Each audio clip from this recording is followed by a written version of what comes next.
लोकसभा चुनाव में उत्तर प्रदेश में खराब प्रदर्शन के बाद से ही बहुत सारे लोग मुख्यमंत्री योगी आदित्यनाथ के पीछे पड़ गए। कुछ कहने लगे कि योगी की कुर्सी जाने वाली है, कुछ कहने लगे कि योगी का पावर कम होने वाला है। लेकिन सीएम योगी भी राजनीति के गजब खिलाड़ी। महीने 2 महीने से चल रहा सारा एजेंडा सीएम योगी ने पिछले 2-3 दिन में ध्वस्त कर दिया। आज यूपी की विधानसभा का सत्र शुरू हुआ और सीएम योगी की बॉडी लैंग्वेज देखकर पूरी तरह से हर तस्वीर साफ हो गई, क्योंकि उस बॉडी लैंग्वेज में एक रिलैक्स भाव दिख रहा था। आप तस्वीर देखिए, वो विपक्ष की राजनीति का करारा जवाब दे रहे हैं। ऐसा इसलिए क्योंकि दिल्ली में 2 दिन चले मंथन के बाद यह क्लियर सिग्नल मिल गया कि यूपी के मुख्यमंत्री योगी आदित्यनाथ थे, योगी आदित्यनाथ हैं और योगी आदित्यनाथ ही रहेंगे। प्रधानमंत्री मोदी का योगी आदित्यनाथ पर भरोसा कायम है, यह मैसेज क्लियर चला गया। सूत्रों के मुताबिक हाईकमान ने क्लियर मैसेज दे दिया है कि ना सरकार बड़ी है, ना संगठन बड़ा है, पार्टी सबसे बड़ी है और यूपी में बॉस योगी आदित्यनाथ ही रहेंगे। मतलब योगी आदित्यनाथ दिल्ली से रिटर्न गिफ्ट लेकर वापस लखनऊ गए, जिसकी झलक आज उनकी बॉडी लैंग्वेज में साफ नजर आ रही थी। आज यूपी विधानसभा की कार्रवाई सुबह 11 बजे शुरू होनी थी, लेकिन तय समय पर सदन पहुंचने वाले सीएम योगी आज 5 मिनट पहले ही सदन में पहुंच गए। सीधे अपनी सीट पर बैठने की बजाय योगी आदित्यनाथ विधायकों की तरफ पहुंच गए और चाहे वो बीजेपी के विधायक हो, मंत्री हो या फिर विपक्ष के विधायक, इस दौरान योगी आदित्यनाथ लगातार मुस्कुराते हुए नजर आए। ऐसा लगा जैसे ये किसी जीत की मुस्कुराहट हो। अच्छा, इतना ही नहीं, इस दौरान विधायकों के बीच सीएम योगी जब पहुंचे तो योगी के पैर छूने की होड़ लग गई और इधर क्या उधर क्या, विपक्ष क्या और सत्ता पक्ष क्या, सारे लोग योगी के पैर छू रहे हैं। तो जो लोग ये बता रहे थे कि यहां दिल्ली का आशीर्वाद योगी आदित्यनाथ को नहीं मिल रहा, वही लोग योगी का आशीर्वाद लेने के लिए लाइन में लग गए। इसमें कुछ सपा के भी लोग थे, कहा जा रहा है। आप तस्वीर देखिए, योगी चल रहे हैं, मस्त हैं, मुस्कुरा रहे हैं और वहां सारे विधायक झुक झुक के पैर छू रहे हैं। तो जो लोग दावा कर रहे थे कि योगी के पैरों के नीचे से जमीन खींची जा रही है, वही लोग आज योगी के पैरों में थे, उनसे आशीर्वाद ले रहे थे। यह है योगी आदित्यनाथ का जलवा जो आज दिखा विधानसभा में। बीजेपी ही नहीं, विपक्ष के विधायक भी सीएम योगी के पैर छूते नजर आए और हैरानी की बात तो यह रही कि योगी आदित्यनाथ के पैर छूने वाले विधायकों में कई समाजवादी पार्टी के विधायक भी शामिल रहे। ये देखिए बॉस, कैसे लोग पैर छू छू के आशीर्वाद लेके जा रहे हैं।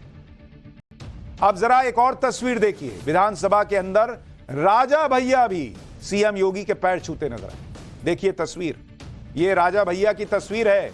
राजा भैया पूरा झुक के, कुंडा सीट से विधायक हैं, पूरा झुक के योगी आदित्यनाथ का आशीर्वाद लिए और इनका राजा भैया का कुंडा और आसपास के इलाकों में काफी दबदबा रहता है। इतना ही नहीं, विधानसभा की कार्रवाई के दौरान विपक्ष के बयानों पर हमेशा गंभीर दिखने वाले योगी आदित्यनाथ आज चर्चा के दौरान भी कई बार हंसते हुए नजर आए।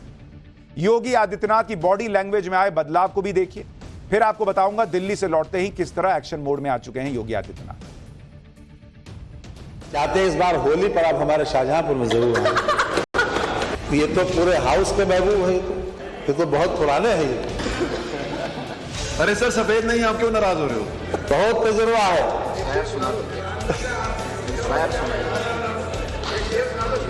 कि मुफ्त में शेर सुनाने के मैं नहीं कायल, एक कप चाय पिलाओ तो गजल अर्ज करूं।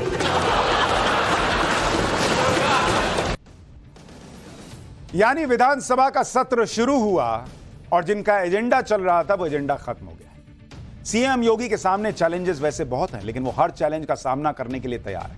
वो झुकने वालों में से नहीं है और ये बात उनके विरोधी भी जानते हैं, फिर चाहे विरोधी कितने ही हमले करते हैं। सबसे पहले योगी के विरोध में यह माहौल बनाया गया कि डिप्टी सीएम केशव प्रसाद मौर्य ने यह कहकर योगी को चैलेंज कर दिया कि सरकार से बड़ा संगठन होता है। अखिलेश यादव तो यह कहने लगे कि केशव प्रसाद मौर्य दिल्ली का मोहरा है और यह दिल्ली और लखनऊ की लड़ाई है। यानी इंडी गठबंधन लगातार यही भ्रम फैलाने में जुटा रहा कि केशव प्रसाद मौर्य योगी आदित्यनाथ से नाराज हैं, जो कि यूपी में बीजेपी का बड़ा ओबीसी चेहरा है और यूपी की कुल आबादी में ओबीसी 40% से ज्यादा है। अखिलेश यादव की राजनीति भी इस वक्त पीडीए यानी पिछड़े, दलित और अल्पसंख्यक के फॉर्मूले पर है।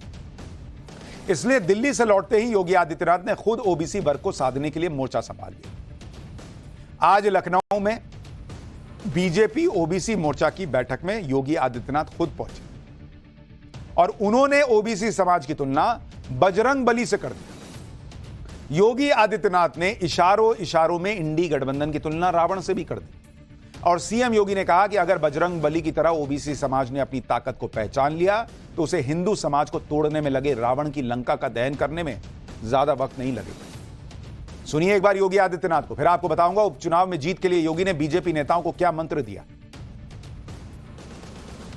आप में, इस समाज में बजरंग बली की ताकत छुपी हुई है। बस उस ताकत को उजागर किए जाने की आवश्यकता है। उस ताकत को उजागर किए जाने की आवश्यकता है। रावण की लंका को जलाने में और उसको दहन करने में बहुत देर नहीं लगेगी।